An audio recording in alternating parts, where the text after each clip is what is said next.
Christopher De Leon magpapaalam na ba sa Batang Quiapo? Usap-usapan ngayon sa showbiz world kung magpapaalam na nga ba si Christopher De Leon sa hit kapamilya teleseryeng FPJ's Batang Quiapo. Isa ang veteranong aktor sa mga haligi ng programa. Mas malaki ang naging ambag ng kanyang karakter sa matitinding eksena sa serye.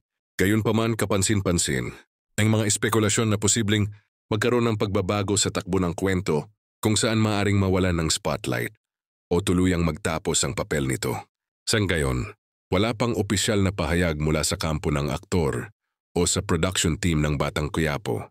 Maraming fans ang umaasa na hindi pa tuluyang aalis ito dahil isa siya sa nagbibigay bigat at lalim sa mga eksena. Kilala si Christopher sa kanyang husay sa pagganap at kung sakali mang totoo ang mga balibalita, tiyak na malaking kawalan ito sa serye.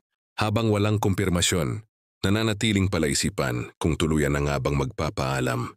Ang karakter nito bilang ama ni Tanggol. Diyan sa ngayon patuloy na tutok ang mga manonood kung paano usad ang kwento at kung anong kapalaran ang naghihintay sa kanyang karakter.